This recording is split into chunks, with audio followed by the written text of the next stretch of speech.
오늘 장로님이 하고 싶은 걸 합시다. 사랑하고 축복합니다. 예.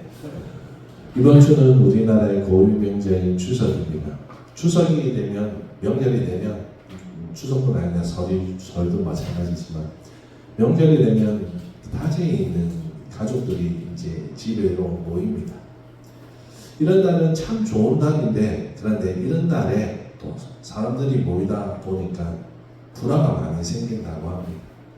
고부 간의 갈등, 또한 부모 자식 간의 갈등, 친척들 간의 갈등, 여러 가지 문제가 생기고 또 심하면 싸움으로 번져서 평생 보지 않는 원수로 생각할 때가 참 많다고 합니다.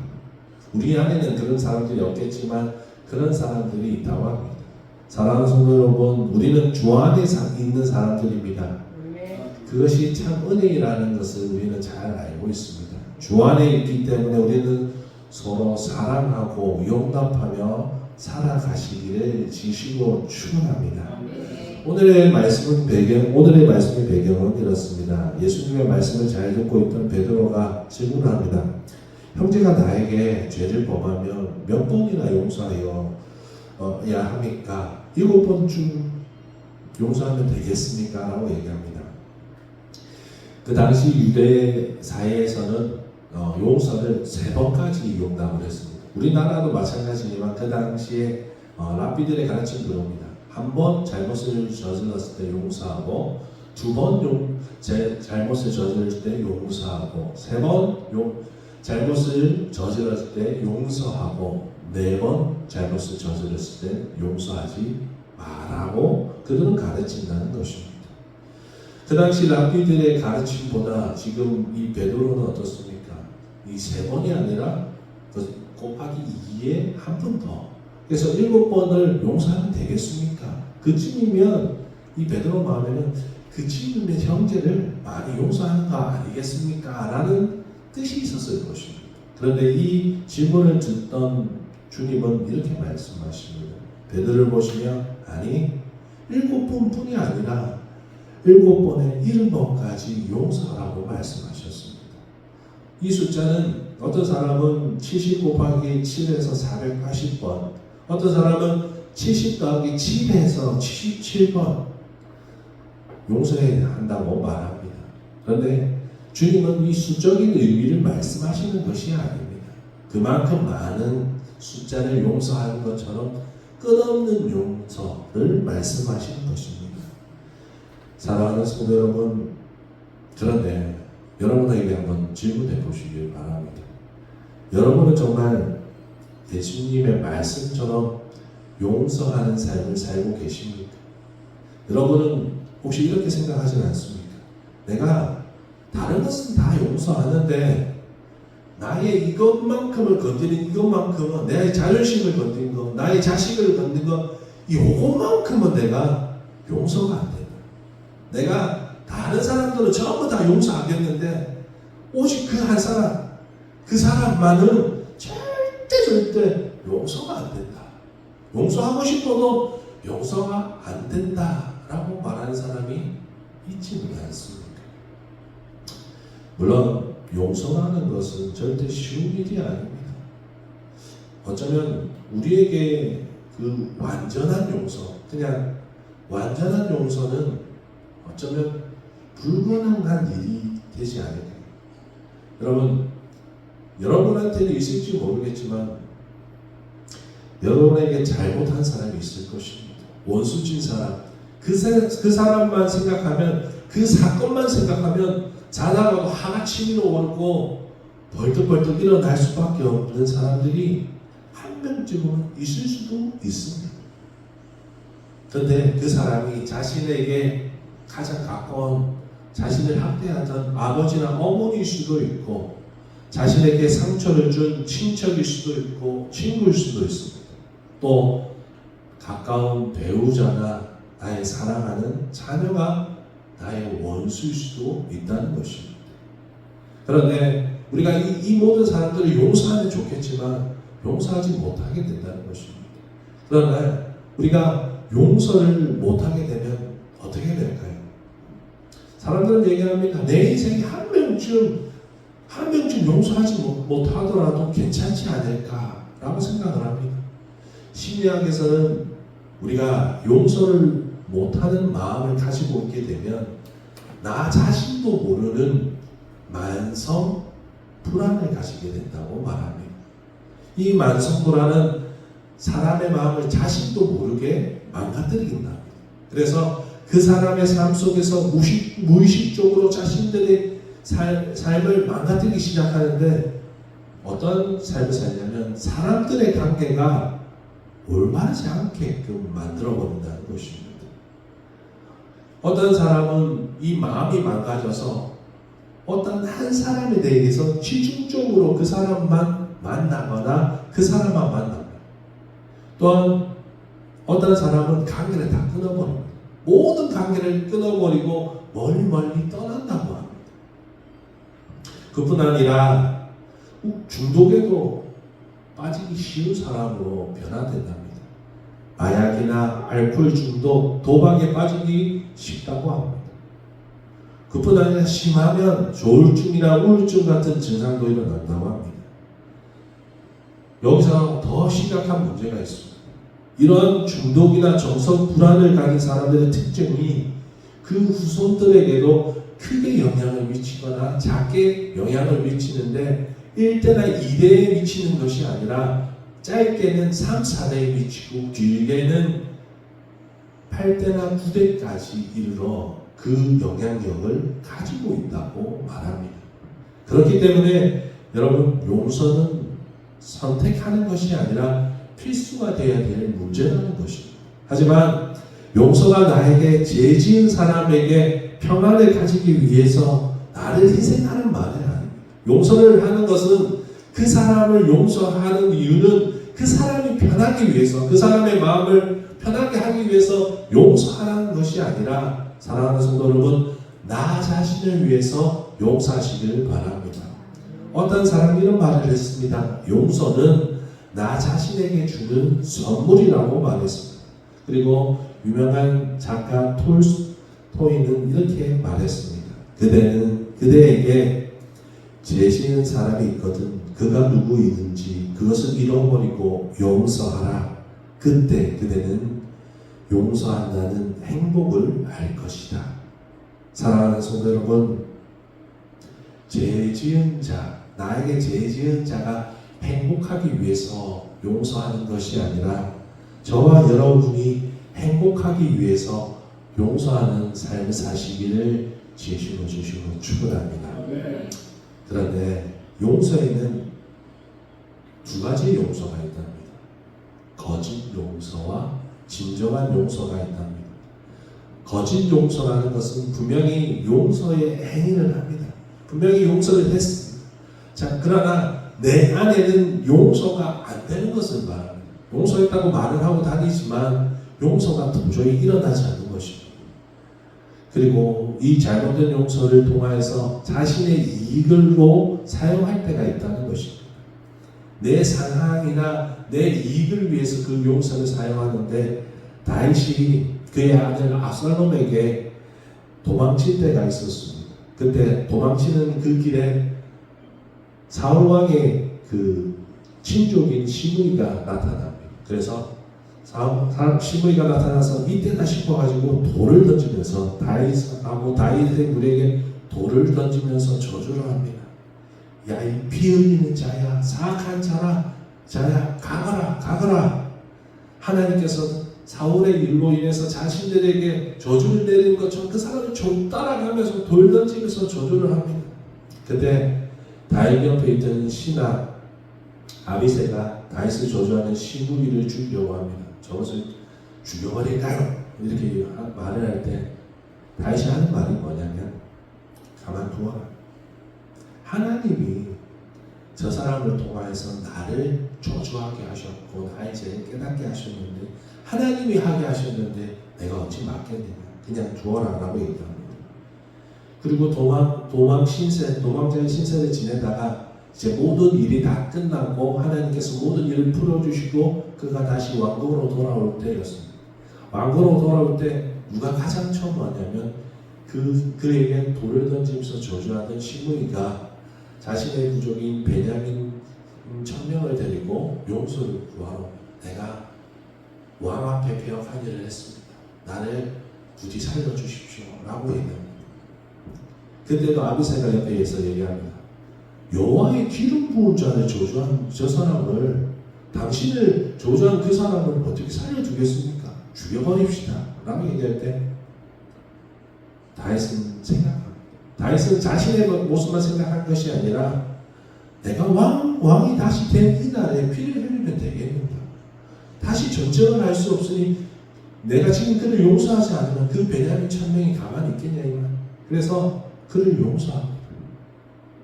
그리고 그는 용서를 선택하고 나라의 안정을 선택했습니다. 여러분 어떻습니까? 다윗은 과연 진정한 용서를 했을까요? 다윗은 이 시므이를 완전하게 용서했습니다. 다윗의 유언에서 우리는 그가 시므이를 용서하였는지 안 했는지 알 수 있습니다.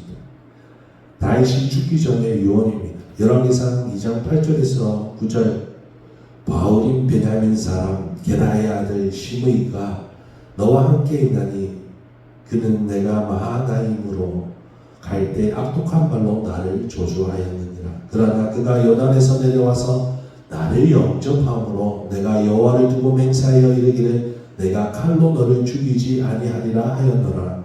그러나 그를 무죄한 자로 여기지 말지어다. 너는 지혜 있는 사람이므로 그에게 행할 일을 알지니 그의 백발이 피 가운데 수월로 내려가게 하라. 다윗은 기억하고 있었던 것입니다. 다윗은 수십 년간 그를 보지 않았겠습니다. 그를 볼 때마다 기억이 났던 겁니다. 도망치던 자기에게 저주하며 돌을 던지던 그 시므이의 모습이 그의 마음속에 수년 동안 있었다는 것입니다. 다윗은 물론 나라를 위해서 용서했고 그로 인하여서 나라는 화평을 이루었지만 정작 다윗 안에는 아무도 모르는, 지금까지 아무도 모르는 그 분노가 자리 잡고 있었다는 것입니다.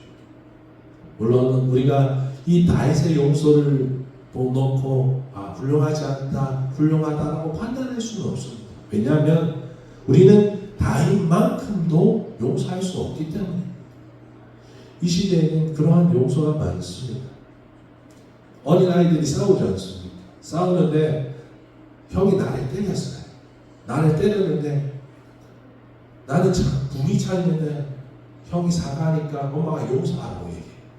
그러니까 아기는 화가 나지만은 그래도 용서를 해줍니다. 또 커서는 이렇게 됩니다. 자신에게 좀 못된 짓을 한 가족들이 있습니다.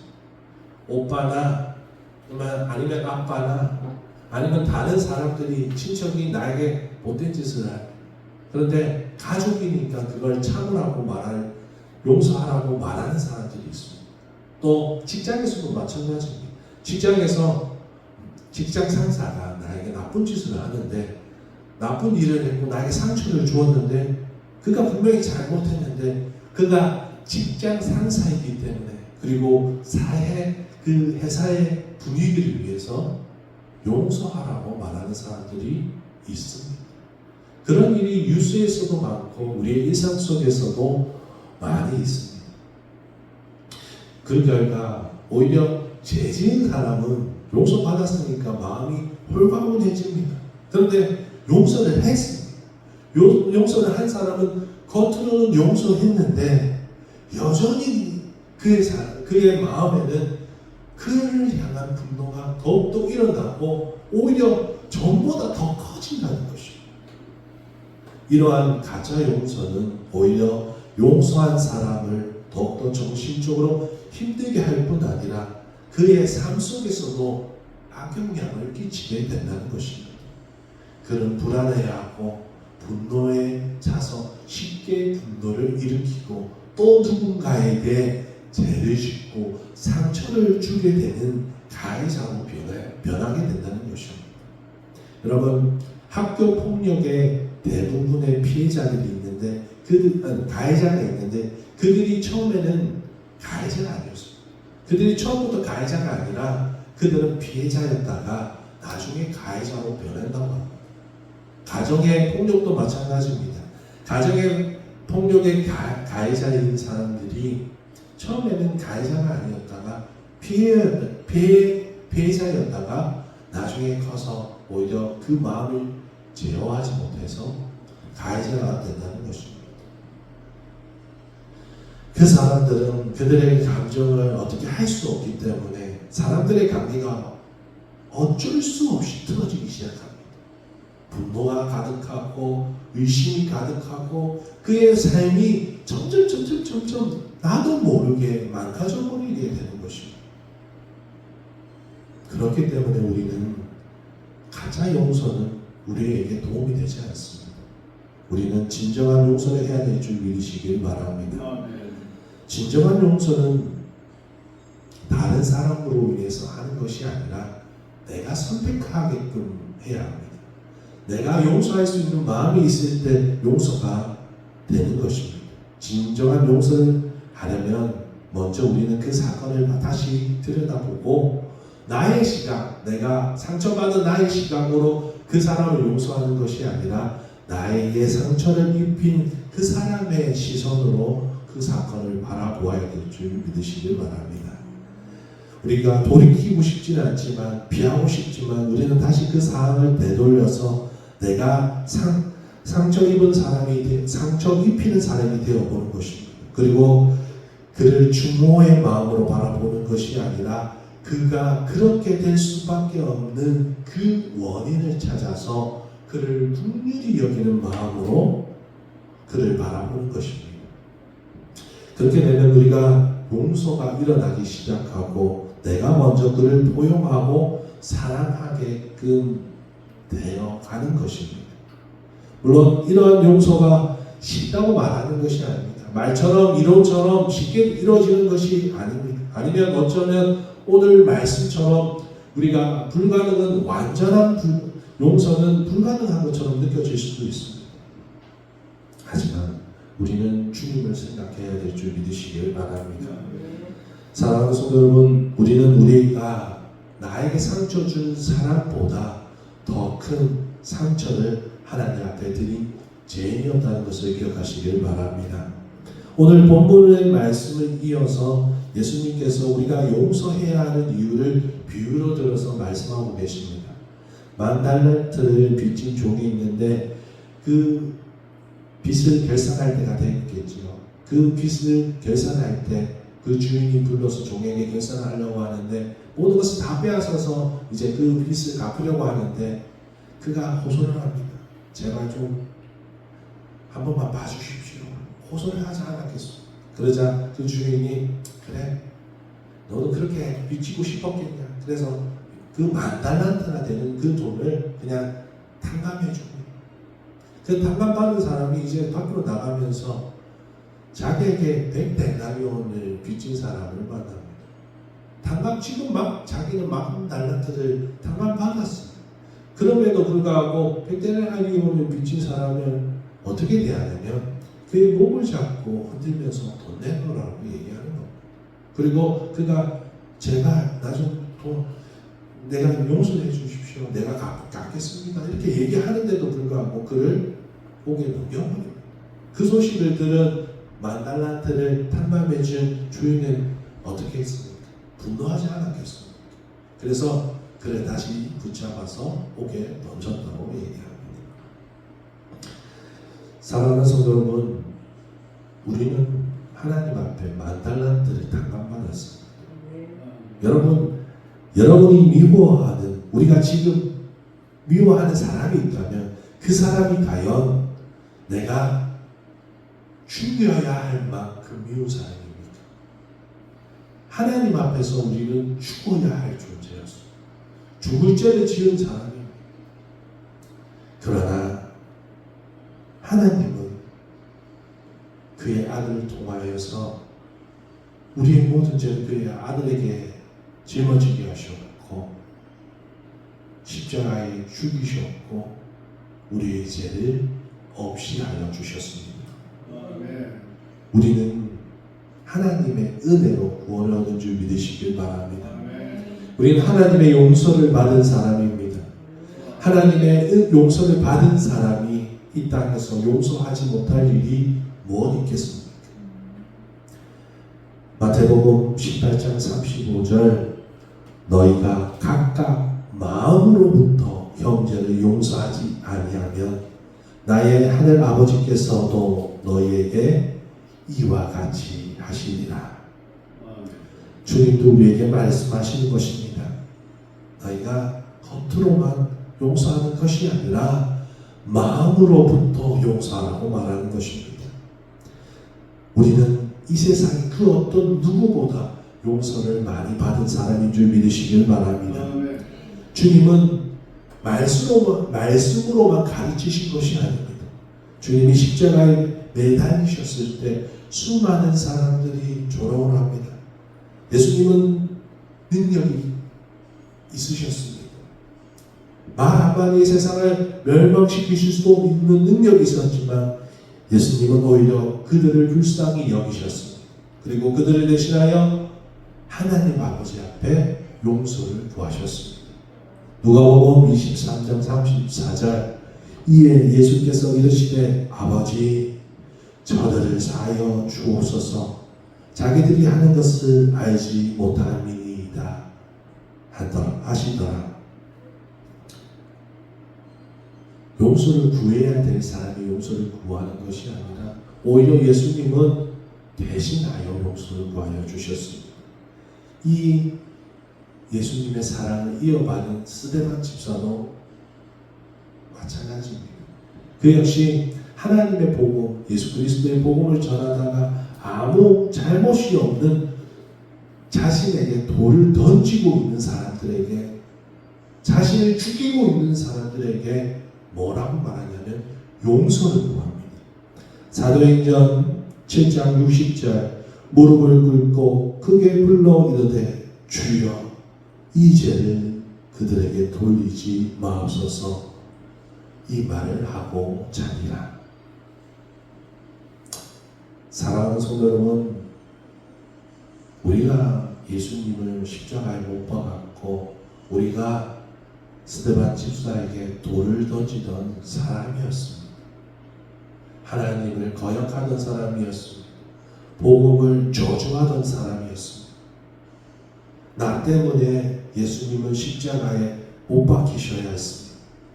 그러나 예수 그리스도께서는 그런 우리를 용서하셨을 뿐 아니라 끝까지 사랑하신 줄 믿으시길 바랍니다. 그렇기 때문에 예수님의 은혜 때문에 비로소 우리는 하나님의 자녀로서 평안을 가지며 살게 되는 것입니다. 하나님의 은혜를 매일 공급받는 자로 살고 있는 것입니다. 그것은 오직 용서받은 자의 특권인 줄 믿으시길 바랍니다. 그렇기 때문에 용서받은 자로서 용서하도록 노력하시길 바랍니다. 지금 나로서는 사랑할 수는 없지만 용서할 수는 없지만 나에게 주신 하나님의 사랑, 예수 그리스도의 사랑을 힘입어 용서하시고 사랑하시길 바랍니다. 말씀을 맺을까 합니다. 용서는 한 번에 이루어지지 않는다고 합니다. 예수님은 이렇게 말씀하십니다. 70번까지 용서하라고 말씀하셨는데 그 말을 깊이 묵상하다 보면 이런 말씀을 하고 있는가 생각합니다. 용서하는 것이 쉽지 않은 것을 알지만 용서해야 한다는 그 일이 생각날 때마다 용서하는 겁니다. 오늘은 이만큼 그 사람을 볼 때마다 분노가 되지만 용서하고 완전히 용서가 되지는 않겠지만 그를 이해하려고 하고 그를 긍휼히 여기고 하나님의 마음으로 그를 바라보는 것입니다. 사랑하는 성도 여러분, 인간에게 용서는 한 번에 이루어지는 것이 아니라 용서는 가정인 줄 믿으시길 바랍니다. 어쩌면 우리 모두는 인간은 용서하지 못하는 병에 걸려 있는지도 모릅니다. 그 병을 방치해서는 어떻게 될까요? 조그만 용서를 하지 못하면 어떻게 될까요? 자그만 감기가 사람의 몸을 완전히 망가뜨리는 것처럼 점점 커져서 그의 삶을 망가뜨리는 것처럼 우리가 용서하지 못한다면, 작은 용서를 하지 못한다면 결국 우리의 영혼을 병들게 할 수밖에 없다는 것입니다. 여러분, 한 번에 다 우리는 치유할 수 없겠지만 하나님께로 나아와 치유하시길 바랍니다. 치유받으시길 바랍니다. 용서를 실천하시길 바랍니다.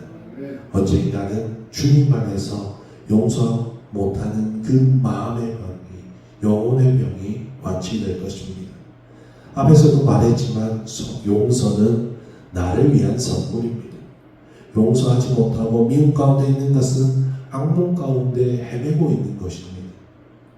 이제 말씀을 통하여서 용서 못하는 사람을 미워하는 그 악몽 같은 시간에서 벗어나 이제 그를 진정 긍휼히 여기고 사랑하는 때까지 이르러서 하나님의 사랑, 하나님의 뜻 가운데서 사시길 진심으로 축원합니다.